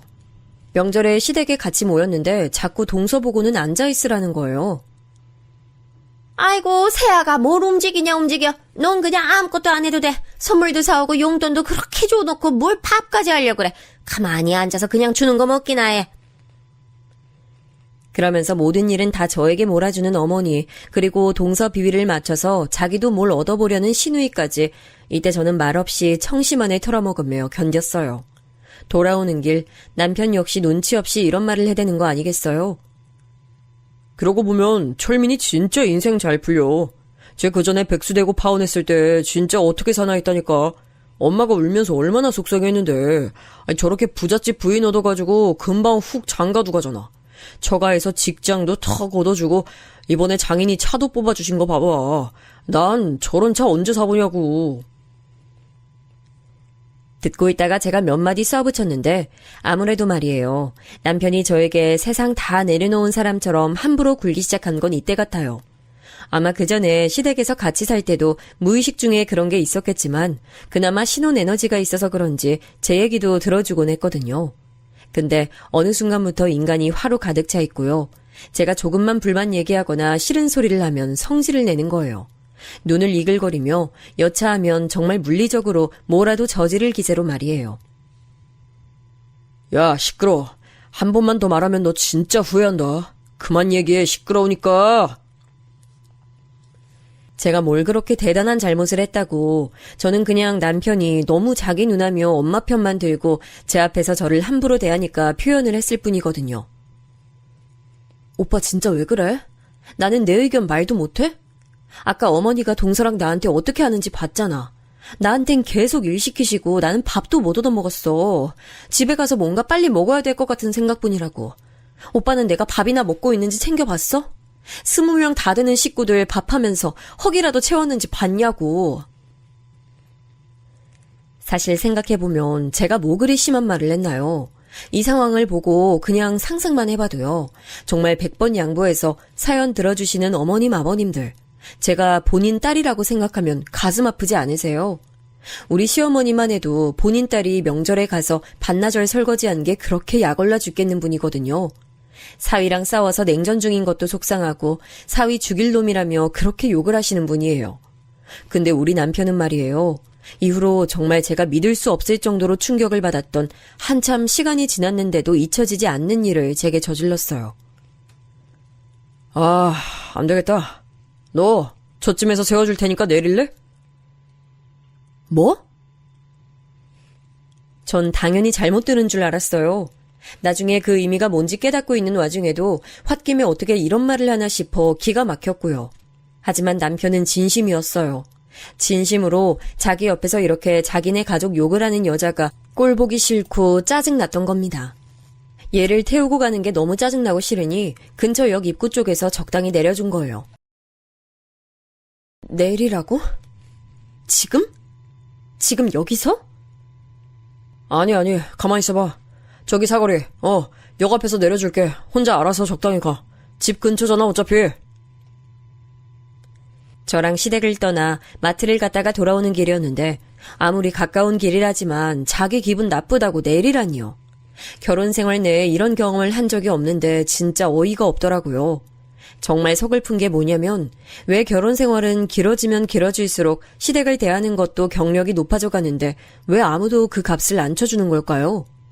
당연하게 생각하고 외려 더 바라는 것만 많아지고 저를 괴롭히지 않으면 못 견디겠는 것 같더라고요. 더 묻지 않고 내려서 걸어오는 동안 너무 기가 막히고 어이가 없어서 돌아다니는데 정말 서글픈 건 어디 마땅히 갈 데도 없더군요. 그러고 집에 들어갔는데 당연히 남편은 없었고요. 그날 새벽이 돼서 들어온 거예요. 그리고 며칠 지나서 남편은 자기가 생각해도 좀 너무 욱했다 싶었는지 미안하단 카톡 문자를 보냈어요. 미안하다면서 외식을 하자고 하더군요. 그때 그렇게 밖에서 식사를 하고 저는 정말 억지로 기분을 풀었지만 찝찝함은 풀리지 않았어요. 남편은 이후로 갈수록 저한테 함부로 대했어요. 한번 작게 허용해줬더니 이후로 도통 적당한 시점을 모르고 마구 날뛰더군요. 예전엔 자기 아버지가 어머니에게 함부로 대하는 게 싫었다더니 완전히 잊어버린 듯 했어요. 조금만 화가 나는 일이 있고 거슬리는 게 있으면 씩씩거렸죠. 야, 물 흘렸잖아. 닦아. 아이, 진짜 정신사납게 하네. 가뜩이나 일도 피곤하고 다 짜증나 죽겠는데 이게 뭐야? 그렇게 눈치를 보게 만들었으며 그런 모습이 무서워 조심하려는 제 모습 보고 만족한 듯 보였어요. 그렇게 길들여갔고 그게 바른 모습이라고 생각하는 듯 했죠. 왜냐면 제가 이렇게 금세 수그려 맞추려는 걸 보면 조용했고 제가 조금이라도 말을 하려고 하면 버럭거렸거든요. 조용히 안 해? 누가 네 생각 듣고 싶대? 얘기하지 마. 네 얘기 들을 필요 없어. 너는 그냥 내가 시키는 대로만 해. 도대체 왜 우리 관계가 이렇게 흘러가고 있는지 이해가 안 됐어요. 우리끼리 나와 산 지 얼마나 오래됐다고 남편은 신혼 때와 너무 다른 모습으로 함부로 굴었거든요. 몇 번 다투다 이 문제로 따지고 드는 제게 아주 기함을 소리를 하더군요. 네가 이렇게 만든 거야. 네가 이미 선 넘은 짓 한 거 몰라? 네가 툭 하면 우리 엄마랑 누나, 철민이까지 나한테 욕했잖아. 이제는 재수씨까지 마음에 안 든다 그러고 진짜 우리 집엔 딱 너만 없으면 돼. 너는 네 주제를 알아야 돼. 상황이 이렇게 흘러가면서 저는 모든 일상이 다 정남이가 떨어지며 싫어지더군요. 아무것도 하기 싫고 친구들도 만나기 싫었어요. 뭔가 망가지기 전 마지막 발악이었던 것 같은데 지금 생각해보면 그렇게 해서 살아남겠다고 했던 행동 같아요. 생존 본능이랄까, 그래야만 남편한테 인정받고 숨 쉴 수 있을 것 같았어요. 오빠, 우리 어머니랑 여행이라도 갈까? 어? 나 오늘 피곤해서 친구들이랑 술 먹고 올 거니까 그렇게 알아. 그리고 이따 집에 엄마 온대. 네가 엄마랑 알아서 시간 잘 보내. 이때 어머니는 딱히 용건도 없는데 들이닥쳐서는 저에게 소일거리를 잔뜩 주고 아버님 욕에 본인 사위 욕에 맘에 안 드는 시고모들까지 그렇게 실컷 입으로 털어대더니 밥 얻어드시고 가시더군요. 남편은 저에게 자기 엄마를 맡겨두곤 유유히 사라져서 토요일 아침부터 그 다음날 새벽까지 술이 떡이 되도록 안 들어왔어요. 그날 어머니에게 꽤 모욕적인 소리를 들었던 저는 아마 여러모로 한계에 치달았습니다. 정말 더 이상 뭘 퍼내려고 해도 퍼낼 수 없이 쩍쩍 갈라진 가뭄 같은 마음을 안고 남편이 들어오길 기다렸어요. 남편은 역시나 술에 취해서 들어왔고 잠깐 붙잡고 얘기하자는 저에게 또 짜증을 내더군요. 야, 나 잘 거야. 피곤하다고. 그냥 놔둬. 말 걸지 마라, 어? 이렇게 극단적으로 변해버린 남편을 따라다니며 시중드는 것도 지쳤고 언제 갑자기 벌처럼 집에 들이닥칠지 모르는 어머니의 방문과 핀잔, 멸시에 저는 정말 질려 미칠 것 같았어요. 게다가 이런 흐름이 계속되니 동서도 뭔가 그런 냄새를 맡고 은연중 무시하더라고요. 어머, 형님. 이런 걸 형님이 잘하시니까 대신해 주시면 안 될까요? 전 정말 요리나 이런 거 하나도 할 줄 몰라요. 떡이랑 나물이랑 재료는 사왔는데 이거 제가 하다가 다 망칠 것 같아요. 형님이 해주시면 제가 이따가 설거지 열심히 할게요. 시댁 가서 이런 식으로 늘 일을 벌리고 수습은 제가 하게 하고 어머님, 아버님, 남편과 시댁 식구들은 모두 동서편만 들었어요. 재수씨니 새아가니 하는 정식 명칭을 붙여 동서를 부르면서도 제게는 다들 호칭을 제외하고 부르거나 어머니는 어쩌다가 기분이 나쁘면 연소리를 붙여 함부로 부르기도 했어요. 생전 잘하면서 농담으로도 우리 엄마한테도 들어보지 않은 소리인데 어머니는 그런 말을 서슴없이 했어요. 무튼 저는 이렇게 머릿속이 윙윙거리고 정말 미치기 직전인 정신상태였고요. 남편은 맞춰주는 것도 끝에 다다랐기 때문에 굳이 제 할 말을 다 토해내버렸어요. 당연히 남편은 중간부터 말을 끊으려고 했고 그래도 제가 듣지를 않자 급기야는 물리적으로 저를 제압하려고 하더군요. 손찌검을 당하고 아픈 건 둘째치고 그 모멸감을 믿을 수 없었던 저는 남편을 한번 올려다봤어요. 남편은 뭘 보냐는 듯 더 당하고 싶냐는 듯 윽박지르면서 집안을 마구 휘저어 놓더군요. 그대로 전 지갑을 들고 집 밖으로 나왔어요. 그러고 정처 없이 터벅터벅 걸어가는 길, 저의 이런 상황이 너무 기가 막히고 억울하더군요. 엄마한테 말을 할까 하다가 알면 너무 괴로워하실 것 같아서 전화를 했어요. 어머니 아들이 나한테 이렇게 했다. 그래서 저는 밖으로 쫓겨나듯 도망 나왔다. 어떻게 생각하시냐고 시어머니에게 말이에요. 사실 저도 뭐 좋은 소리 들으려고 연락한 건 아니고요. 아들 감쌀 거라고 생각은 했어요. 저도 그 집에서 정말 집에 굴러다니는 행주만도 못한 존재였으니까요. 하지만 저는 이 말을 듣고 진정으로 정말 진지하게 이혼을 결심했습니다. 뭐? 정민이가 널 때려? 아이, 그냥 스쳤겠지. 걔가 뭘 때리긴 때려. 뭐? 확실하다고? 증거 있어? 아이고, 좀 시끄럽게 좀 굴지 마라. 아이, 번잡스럽고 정신사납게 진짜. 아니, 솔직히 말이야. 그래도 그 뭐야, 다행인 거 아니냐, 그 정도면? 네? 다행이라니요? 뭐가요? 다행이지. 그럼 너는 네 남편이 술 먹고 열받는다고 어디 밖에 나가서 남 때리고 사고 쳤으면 좋겠어? 그럼 더 큰일이지. 그냥 너 하나 밀치고 끝났으니 그걸로 얼마나 다행이야. 집안에서 그러고 끝나길 다행이지. 밖에 나가서 사람 쳤으면 경찰 부르고 시끄럽지. 그냥 집안에서 적당히 불 끄면 된 거야. 그걸로 넘어가. 내 말 무슨 말인지 알겠어? 이때 전 충격이 너무 커서 숨이 멎은 듯 가슴이 답답하다 못해 어쩔 줄 모르겠더라고요. 세상에 아무리 지독한 시어머니들이 많고, 아니 저보다 더한 시어머니도 있을 거예요. 그런데 일단은 제가 감당할 수치를 완전히 뛰어넘어버리는 순간이었어요. 그때 깨달은 거죠. 내가 왜 이 망할 할망구, 진짜 짐승만도 못한 인간을 왜 어머니라는 고분고분한 호칭 붙여가며 종같이 살았을까 하는 걸 말이에요. 지금 뭐라고 했어요? 나를 쳤으니까 다행이라고요? 이봐요, 어머니. 얻어 쳐맞은 게 신우이여도 동서여도 그따위로 말할 수 있어요? 내가 이 집에서 정말 사람도 짐승만도 못한 거냐고요. 어떻게 당신 아들이 절 때렸는데 그따위로 말할 수가 있어요. 저는 사람 축에도 안 껴요? 밖에 있는 사람만 사람이에요? 안에 같이 살고 있는 저는 뭐냐고요? 정말 그간의 결혼 생활 중 처음으로 그렇게 눈 뒤집고 정신 나가서 막 소리를 질렀나 봐요. 어머니는 제가 막 웽웽거리며 따지는 걸 듣고 놀라긴 했지만 더 매섭고 독하게 물어뜯더라고요. 이게 어디서 소리를 질러? 누가 뭐라고 했냐? 하여간 너는 맨날 멍청해서 문제야. 그냥 이를 덮으면 될 걸 가지고 키워가지고 울고 징징거리고 아주 지겨워 죽겠다. 너 그따위로 말할 거면 진짜 꼴도 보기 싫으니까 네 엄마한테 가. 네 집 어른들한테 얼른 네 데려가라고 하라고. 하여간 망할 멍청한 년 같으니라고. 이때 제가 얼마나 피를 쏟듯 시어머니에게 욕을 해댔는지 택시기사님이 너무 정신 사납다고 그만 내려달라 하실 정도였어요. 전화를 얼른 끊고도 분이 안 풀려 씩씩거리는데 목이 완전히 다 쉬어버리고 쓴맛이 밀려오더라고요. 나중엔 숨이 잘 안 쉬어져서 처음에 저한테 왜 이렇게 경박하게 소리 지르냐고 호통치던 택시기사님이 급기야 놀랐어요. 제가 막 떨면서 택시 뒷좌석에 쓰러지듯 누우니까 근처 병원으로 가야 하냐고 하시는데 그냥 전 제발 원래 말한 곳으로 데려다 달라고 했어요. 거긴 저희 엄마 집, 친정이었거든요. 뭘 하건 간에 엄마를 좀 봐야, 엄마를 붙잡고 엄마 손이라도 잡아봐야 진정할 수 있을 것 같았어요. 저는 그렇게 지독히도 제 편이 필요했습니다.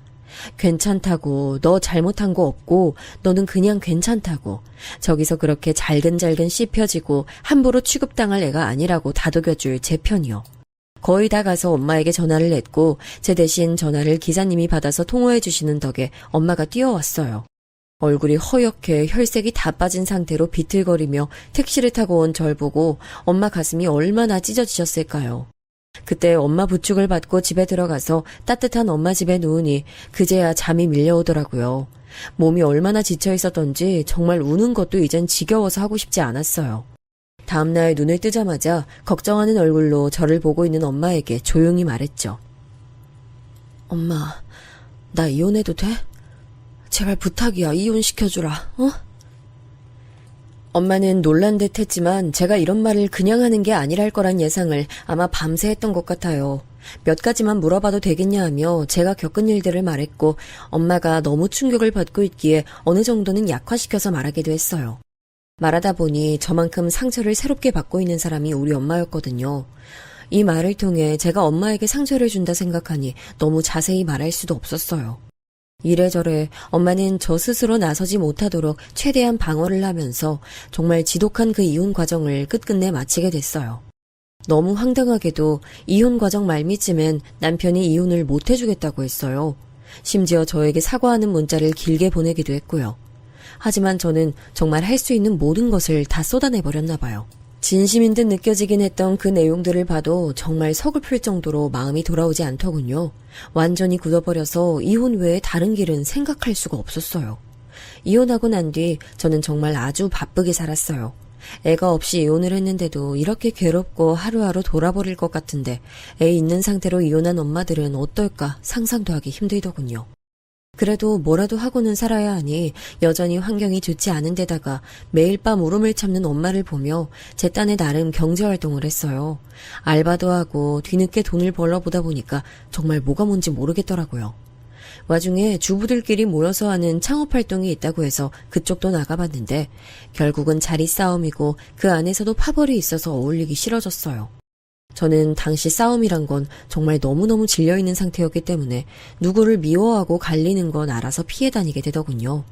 하지만 그런 식으로 하면 정말 아무것도 할 수가 없는 거예요. 그나마 인터넷으로 창업하시는 분들을 알아보니 그나마 주방 일을 쭉 해온 제가 할 수 있는 건 샌드위치나 토스트 같은 것들을 파는 것이더군요. 당시엔 아는 사람도 없고 뭣도 없어서 정말 맨 땅에 헤딩하듯 알바를 하며 돌아가는 업무를 배웠죠. 그러다 제 딱한 사정을 알고 함께 얼마씩 투자를 하겠다며 친구들이 나서주긴 했는데 지금 생각해도 참 안타깝지만 역시 사업은 같이 하는 게 아닌가 봐요. 그중 한 명이 중간에 이 아이템을 다른 데 팔아버리고 잠적해서 5명이 나란히 좋은 마음으로 하려던 게 끝났어요.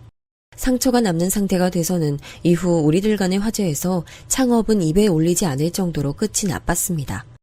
그러다 보니 저는 이제 혼자 살아남아야 했어요. 그나마 제게 조금의 길이 열린 건 그때 엄마가 알고 있는 분이 소개시켜 주신 작은 원룸 자리였는데 그 안에서 장사를 해도 된다고 하더군요. 아마 부동산 쪽이랑 잘 아시는 분이었던 것 같아요. 제 사정도 엄마를 통해서 들어서 알고 있었고 딴에는 도움을 주겠다며 그런 자리를 소개해 주신 거죠. 결론부터 말하면 저는 그곳에서 토스트와 음료 그리고 간단한 메뉴들과 음료를 팔기 시작하면서 비로소 돈이라고 부를 만한 수입을 얻게 됐어요. 거의 시작이라고 말할 수 있는데 당시에 정말 너무 바쁘고 할 일도 많고 밤낮 없이 일에 치여 살다 보니 다른 일들을 미처 신경 쓸 수가 없더라고요. 악을 쓰고 잊으려고 했던 것도 있지만 경제활동을 좀 해보겠다고 힘들게 살다 보니 제 큰 트라우마인 이혼을 크게 생각할 수 없었어요. 왜냐면 솔직히 그 악랄한 시어머니 정도까진 아니더라도 제가 배달 장사를 하고 음식 판매를 하던 와중에 만났던 손님들, 업자들, 그리고 계속 뭔가를 소개해오던 어른들이나 치근덕대던 사람들까지 어쩜 그렇게 다 골고루 진상인지 몰라요. 인간 군상이 다양할 수밖에 없다지만 어쩌면 시어머니 같은 인간을 통해서 그나마 학습한 게 나았던 걸까요? 아무리 지독하게 제 속을 썩일지언정 저 정도로 저를 무시하고 짓밟아대는 사람은 없었습니다. 이미 그런 내성이 생겨서랄까 아무튼 사람으로 인한 스트레스는 그냥 그럭저럭 그러려니 하고 지나가게 됐어요. 그쯤 되니 엄마도 조금은 신기해 하시더군요. 네가 진짜 죽기 살기로 고생하면서 하니까 돈이라도 벌리는구나. 이제 보면 너 이혼 잘했어.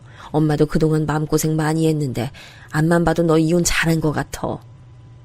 갑자기 왜 그런 말을 해, 엄마는? 엄마는 눈물을 얼른 닦더니 코가 맹맹해져가지고 이렇게 말을 하는데 맞는 말 같은 거예요. 그동안 사람들이 엄마한테 홀로 딸도 용케 시집 보내고 넉넉한 집에 보냈다면서 딸이 참 행복하겠다고 했거든. 근데 엄만 자신이 없더라고. 우리 유진이가 그런 집에 시집 가긴 했는데 유진이는 정말 행복하게 맞는 걸까? 결혼한 게 얘한테 맞는 선택이었을까? 엄만 자신이 없었어. 전 생각도 못했던 일면을 엄마에게 듣게 된 거예요. 엄만 겉으로는 사람들에게 딸이 결혼했고 잘 살고 있다고 가벼운 그냥 얘기를 했지만 늘 불행해 보이고 지쳐 보이는 제 모습을 떠올리며 엄마도 괴로웠던 거죠. 그 말을 들으니 정말 가슴이 찢어질 듯 아프더라고요. 그러던 와중에 제가 시작했던 음식 장사는 물살을 타고 흐름이 좋아져 종잣돈이라고 부를 만한 돈이 생각보다 꽤 모였어요. 장장 5년이라는 시간에 닿기까지 진상들도 많이 만나고 돈을 이렇게 만져본 적이 없어서 투자도 겁없이 했다가 크게 얻어맞기도 했어요. 하지만 나중에 임대 관련 사업으로 팁을 얻게 되고 어느 시점부터 감이 잡히게 된 거예요.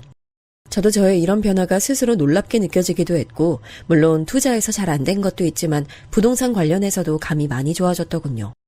그런데 정말 그런 와중에 불쑥 제 안에서 스프링처럼 퐁 하고 튀어오르는 게 있었어요. 저 같은 한낱 집안일만 하고 아무것도 할 줄 모르던 여자가 어느새 100억대에 가까운 나름 자산가로 불리우게 되고 SNS에서도 수많은 팔로워가 따라오게 됐는데 왠지 모르게 제 안에 있는 불쾌함이 계속 그대로 있는 거예요.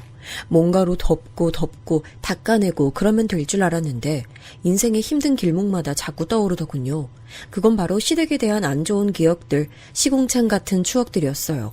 그들에게 당했던 끔찍한 차별, 무시당한 것들, 남편에게 함부로 달아줬던 상황들, 막말이나 여러 가지들이 끊임없이 떠오르는 거예요. 대체 이걸 어쩌면 좋지, 어떻게 복수라도 해야 하나 싶던 차에 제가 유튜브였나 어딘가에서 강의를 듣게 됐어요. 근데 정말 듣는 순간 아주 아프게 저를 때리는 듯한 가슴을 깊이 울리는 내용이더군요. 사람이 힘들 때 우리 뇌가 움직이게 돼요. 다시는 그런 위기에서 닥친 일을 학습하지 말라고 방어하는 차원에서 뇌가 이런저런 힘들었던 기억을 촤라락 펼쳐주는 거예요. 그런데 가끔 오류가 나서 쓸데없이 안 좋은 기억들을 너무 많이 소환시키거나 혹은 너무 오랫동안 그 창이 떠 있는 거예요.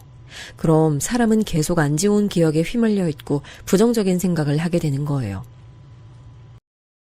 정확하진 않지만 대강 이런 뉘앙스의 글이었거든요. 제 딴에는 잊고 내가 더 잘되면 된다는 주의로 살아왔고 그걸 원동력으로 해서 더 열심히 살자고 막 뛰어왔어요. 근데 잘 모르겠는 거예요. 저 강의를 들으니 굳이 점 찍고 복수가 목적이라기보다는 그냥 한 번은 매듭을 짓고 싶더라고요. 어떤 방면이든 간에 제 자신을 나타내고 그들에게 명확하게 입장을 전달하고 싶었어요. 그래서 제 비서를 데리고 함께 이전 시댁 기억을 더듬어 대충 아직 남아있는 전 남편이나 시누이의 카톡 사진을 조사해보고 주소 변동이 없단 걸 확인했어요. 그리고 곧장 시댁으로 찾아가게 됐는데요. 근처에서 서성거리다가 집으로 들어가는 전 시어머니를 발견한 거죠. 전 곧장 날선 목소리로 불렀어요.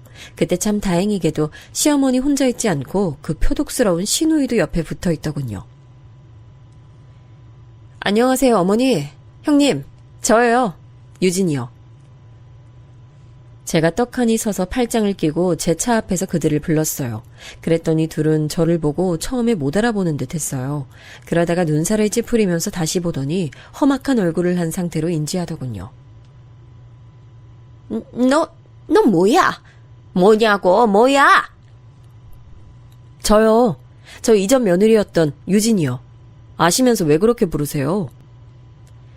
적어도 이때까지만 해도 되게 세된 목소리로 탁탁대면서 말을 했고 비서에게는 차에 있으라 하고 저만 움직였어요. 잘 지내시나 봐요. 할 얘기가 있어서 왔어요. 그러자 뭐가 그렇게 억센 일이 있었는지 아니면 원래 인상대로 고약하게 나이를 먹어서 더 못돼진 건지 얼굴이 더 심술궂게 변했더군요. 뭐 때문에 찾아왔냐고 쏘아붙이면서도 위아래로 저를 훑어보고 뒤에 있는 제 차와 그쪽에서 이쪽을 보고 있는 비서까지 싹 다 둘러보는 게 느껴졌어요.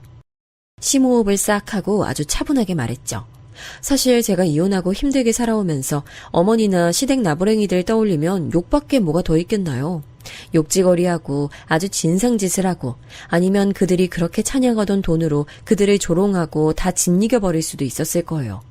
솔직히 그런다고 한들 누가 저에게 손가락질을 할 수 있을까요? 그런데 저는 제 인생이 펼쳐진 일에 새삼 실감이 안 나는 경제를 가지게 되었으면서도 사실상 막 마음이 편하다거나 상황이 좋게만 굴러가는 건 아니었어요. 보니까 인생이란 건 정말 동화가 아니더라고요. 먼 단계를 건너고 또 건너서 성공을 거뒀다고 해서 행복하게 잘 살고 영원히 좋았다 이렇게 끝나는 게 아닌 거예요. 그냥 계속해서 징검다리 위에 있고 나는 움직여야 하더군요. 당시 다른 투자건으로 좀 복잡한 상황에 있어서 마음이 썩 좋지 않던 차에 저는 이렇게 복잡한 제 내면을 좀 정리하고 싶었어요. 잊을 수 없고 저를 무던히도 괴롭혀서 미치게 하던 그런 기억들을 최소한 매듭을 한 번은 지어야겠더라고요. 시간이 5년이 지나고 20년이 지난다 한들 그 기억을 잊을 순 없을 거예요. 그래도 제 안에서 뚝딱 하고 한 겹 매듭을 짓고 가는 경험은 꼭 필요해 보이더라고요. 그래서 그 싫어 죽겠고 토악질이 날 것 같은 어머니와 시누이를 앞에 두고 그들이 들으라는 게 아니라 제 자신이 듣길 바라면서 말했죠. 어머니, 꼭 해야 할 말이 있어요. 저요, 꽤 부자가 됐어요. 정확한 자산이야 말하긴 그렇지만 알아보면 알아보실 수 있을 정도로 조금 여유가 있어요. 대충 말하면 100억대를 웃도는 상태고 그 주인이 저예요. 안 믿기시죠? 그쵸? 왠지 모르게 이 말을 하며 제 안에서 뭔가 되게 억세게 누르는 듯한 느낌이 들었어요. 그간의 아픔과 분노와 환멸과 증오를 누르는 건지 아니면 뭔지 모르겠지만 되게 강력하게 제 안에서 싸우는 감정이 일어나더라고요. 어머니와 시누이는 지들이 무시할 견적은 악실이 아니라고 여겼던 건지 눈은 인상을 잔뜩 쓰면서도 자리는 못 뜨고 그냥 서 있었어요. 하고 싶은 말이 있어서요. 어머니 말이에요. 어머니 참 저한테 잘하셨더라고요. 저 엄청 무시하시고 본인 아들이 사고밖에 안 치고 절 때려서 다행이란 소리를 감히 하셨죠? 없이 자란 게 돈 무서운 줄 모른다며 변기물 내리는 것까지도 타박하셨죠. 있는 집 동서한텐 새아가 호칭 꼬박 붙이시고 저한텐 재수없는 년이라면서 째려보셨고요. 애도 못 가지고 여자 구실도 못한다고 침 뱉으신 기억도 있고 아프면 손에 병균 묻어 있으니까 잘 닦고 밥 차리라고 시키신 적도 있고요. 기억나세요? 안 나세요? 이쯤 토해내다 보니 역시 분노가 무서운 게 지도를 더듬으며 길을 찾아가듯 이런 것도 다시 하나씩 더듬으니까 너무 선명하게 보이는 거예요. 마치 목적지를 눈앞에서 보듯이 말이에요. 그러니 저는 중간에 이 흥분이 제어가 안 돼서 잠깐 숨을 참았다가 다시 찬찬히 말했어요. 정말 장난 아니고요. 그때 그렇게 저 무시하시고 함부로 굴리셨죠. 그렇게 고생해 보니까요. 어머니 아들이랑 이혼해서 이 무서운 세상 밖에 나와서 뭘 하던 다 해먹을 수 있겠던데요. 저 진짜 악물고 무섭게 살았어요. 고생할 건 뭘 더 하던 간에 어머니한테 받았던 모멸감을 이길 게 없더라고요. 이때 숨이 또 잘 안 가눠져서 내쉬는 동안 신우이랑 어머니는 뭔가 무서운 일이라도 당하게 될 것 같았던지 처음엔 그 화나있던 눈이 점점 공포에 치닫는 듯 했어요. 아, 안심하세요. 저 딱히 뭐 할 생각 없어요. 솔직히 뭐 도저히 이런 말은 못할 것 같아요. 예를 들어 고맙다던지 절 고생시켜주셔서 제가 이만큼 성장했다 이런 말 절대 못해요. 근데 뭐 비슷한 얘기 같아요. 어머니랑 형님이 저를 그따위로 대하고 함부로 굴리지 않았으면 제가 지금 100억대 재산을 관리할 수 있을 정도의 규모로 살 수 있었겠어요? 그건 아니거든요. 아무리 생각해봐도 우리 엄마한테 물어봐도 그건 아니라고 얘기할 것 같아요. 횡설수설하는 느낌으로 엄청 헐떡거리며 분노인지 정리인지 모르게 바쁘게 말을 했습니다. 아무튼 그냥 이런 말을 어머니랑 형님 보고 해야겠어서요. 아, 약속드리지만 2번 다시 오지 않을 거예요.